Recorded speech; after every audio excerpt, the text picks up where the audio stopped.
Yeah, crowded countertop. We are making salted beef or salt beef callaloo. Now, we've made callaloo with shrimp, with lobster, with salted pigtail. We've done the classic with the crab. And I've also done a vegan slash vegetarian version. Today we are doing the salted beef. And this is the salted beef I have. I found it here in Canada, and this is the container it comes in. It's called cured navel beef. And this one has bones. So the ones we used to get, and if I recall correctly, that mommy used to get, not me. Man wasn't cooking back in them days. Mommy was the officer in charge. We were just the suburbanites ready to eat. But anyhow, this one has bones. But before we can get it going, what we need to do is pre-cook it the same way we pre-cook salted pigtails, because we want to draw out most, if not all, of the salt, and to help tenderize it. So these are like ribs, I believe. So what I went ahead and I did, and I washed it with the juice of half of a lime and cool water. I've got some fresh thyme, a scotch bonnet pepper, some scallions, some black pepper, onion, garlic, coconut milk. If you have coconut powder, you can use coconut powder. But here's the thing, I am based in Canada. And besides that, I'm a bit lazy to make fresh coconut milk, so that one is out of a can. If you have the fresh stuff, you will get a better end product. The callaloo will just be screaming, hey, I've got some pumpkin and okra. And I purposely didn't cut these two because I wanted to show you guys the variety of okra. If you can source this one, it works better than what they call Indian okra, or okra, which is a lot darker, and it doesn't have the same sort of ridge like this. It's more flat. It does have this sort of, well, it's not a hexagon if you look at it that way, but it does have this sort of shape, except it's really green and it can be a bit fuzzy. We'll also need, typically, and I know I talk a lot, but I like to explain things. Typically or traditionally, we would use the baby leaves of the dasheen plant or the taro plant, not eros, not Tanya, but the dasheen plant, the baby leaves that's still round, was still tied. Tied, what's the right word for that? But it's still, it hasn't opened up yet. That, or those has only just opened. It will give you a better callaloo. Man, don't have it. Backyard is full of ice and snow right now, so regardless, we don't plant that in Canada. I'm going to use everyday spinach to pull this all together. There we go. I have it in the same pot where I'll be making the callaloo. And callaloo is basically a sort of a soup-like sort of consistency, texture. And I would assume, I haven't done the research, that it originated, because of the okra and spinach and everything else in there, I would say it originated in West Africa, brought over during the slave trade, and then we added our touch to it. The classic version is made with crab as the sort of flavor, the main flavor. We're gonna get a ton of flavor out of this beef. My water is cool still, but you can see this is the bone I'm talking about. And whether or not you're using the ones with the bone or you get boneless, I would suggest you leave it into big pieces, because later on when we swizzle or break down the callaloo, we'll need to remove the pieces of beef out of it to be able to better do it. So my heat is on medium high, covered in water. We're going to bring it up to a boil and then put it on a rolling boil and let that go anywhere from 40 to 45, 50 minutes. I'm shooting for 40 minutes simply because I know it was going to cook further in the callaloo. I'm going to fish these out now, and I'm just going to drain the pot, give it a quick little rinse, and then we're going to get to putting everything together. We're just going to set this aside for now. It's not about cooling down or anything like that. It's just to make room for what we're about to do next. And while mommy taught me well, her recipe is one of the best you will find across the globe. Not just the islands, but the globe. Traditionally, how it would be done, and this is the way my mom would do it, is everything would be placed into the pot now and boiled. But in my case, I like to go in with a bit of olive oil. That's a light olive oil. And I like to put my onion, my garlic, and my black pepper in the pot. I'm going to turn my heat all the way down to low. And I want to bring out all these sort of lovely flavors from that. I will also add my scallion in there. And if you want to use Caribbean green seasoning instead of fresh, you can, rough it that way. The other thing I like using in there, going in there with some fresh thyme, but I'm not gonna put the sprigs because later on that's a choking hazard later on. We're just gonna take the leaves, the baby leaves off of there. I mean the leaves and the baby stem. So this baby stem that will break down. Yeah, we're gonna use that thyme and it's nice flavors from the start, and it just makes sense because by heating it in that olive oil there, any oil, as a matter of fact, will pull out a lot of flavor for you. And speaking about flavor, I know some of you are watching the salted beef over here. I think you guys can see it, and you're thinking, well, Chris, there's quite a bit of fat in there. If you want to trim that out, you can trim that out. I'm gonna add it in here because I find it adds a lovely flavor. I grew up on it, and it's not something I have every day. So the little bit of fat, yeah, I think we can handle it. So in goes the salted beef in there, and that fat with a little bit of heat is going to start rendering down a little bit, and we're going to get all that lovely flavor at the base. So yeah, while it's not the traditional way of doing callaloo, as far as we sort of saute all the vegetables there, but it just makes sense. Yeah, a couple minutes later, and I'm going to add my okra in there. I hit that to stir like so.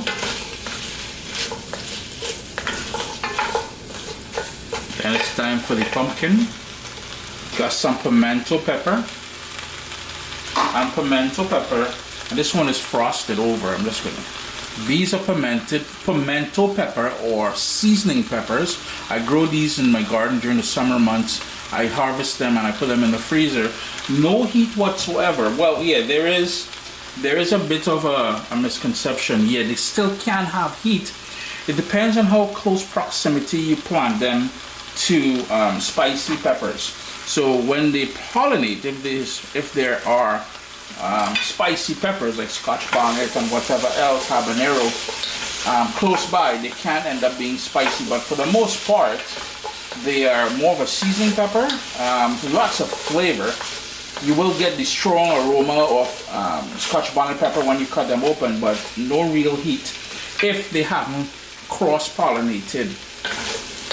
A couple things I wanted to point out to you all. One, this is not the traditional way of doing it, as I mentioned earlier, but more importantly, you will not see me add Goya or Maggi or seasoning salt or all-purpose seasoning and all that stuff like that in my callaloo, or for the most part, any of the dishes I make, because I try to stick to the traditional way. My granny, grandma and them never used to use them kind of thing, and there's a reason. Read the labels. All I'm saying, I'm not bad talking the brands because they're a huge part of our culture. But with the way we did this, with the garlic and the onion and the fresh thyme and the scallion and the flavor we get from the salted beef, I really don't see the need for adding those things. So now all you want to do is give your spinach, and I'm using fresh spinach, as I said. Frozen spinach will work as well. Frozen okra will work as well. It's totally up to you. I gave it a good wash. I have it in the sink over here. I bleach my sink several times a day. So I ain't too worried about any sort of bacteria and stuff like that, because I know somebody bumped their gums the other day. But they're actually using his sink here. Look here. You want to see nasty? Don't let me. Anyhow. We're going to first of all, we're going to give the spinach a good wash. And if you can get baby spinach, it's a lot better, because I find the more dark, overgrown spinach can have a sort of a bitter sort of taste. I mean, I'm trying to serve nobody bitter callaloo, you know what I mean? But if you really want to give it a good wash, give it a rough chop. And here's the thing, you don't really need to give it a chop. I just think it makes it a lot easier for it to break down, because we want this into a soup-like consistency. It will pile up, but as it cooks, it will reduce down. That is just the coconut milk that I added in there. Since this is a big pot of callaloo I'm making, I'm also going to add equal parts water. So 1.5 cups of coconut milk, 1.5 cups of water. No, you don't need chicken stock and all kind of thing in there. No, stop. Now, if you were making crab callaloo or lobster callaloo or shrimp callaloo, I would say a nice fish stock would work great in there. It does add a lovely flavor. We're gonna bring this up to a boil, and then we're gonna, once it starts, when we have that blub blub, that bubble going, we're gonna reduce the flame, and we're gonna let that cook until everything is nice and tender and homogeneous, and it's all kind of niceness happening in there. Came up to a boil, took about 4 or 5 minutes, and everything has started to reduce down. Now, what we need to do is keep it on a simmer until everything falls apart. If you need to add some more liquid, you can add more coconut milk or more water. I ended up adding, I know earlier I said 1.5 cups of water. I ended up adding another 2 cups or 3.5 cups of water because I want this to be able to fully cook, and it will need more liquid than what I started off with there. Here's where also I'm going to add my scotch bonnet pepper. I'm just going to tuck that in there. And the reason why I'm showing you all this method is because later on you can fish that pepper out before we swizzle it, or before you go in with your hand stick blender to make it to the consistency that you like.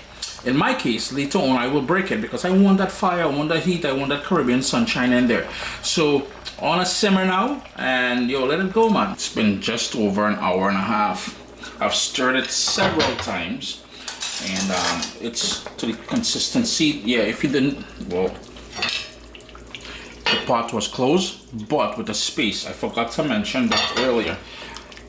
This is where you have the opportunity now to do a few things, and it seems as though I'm on have the pepper still whole here. So what I'm going to do is, you have the option now to take that out, or as in my case, I'm going to remove the stem and I'm going to pop it because I want that flavor in there. The other thing we got to do now is to remove the pieces of salted beef just for a few minutes. It's going to take those out because we need to break down everything further here. Now here's the thing, it's one of them personalization kind of things where I don't think there's any more in there.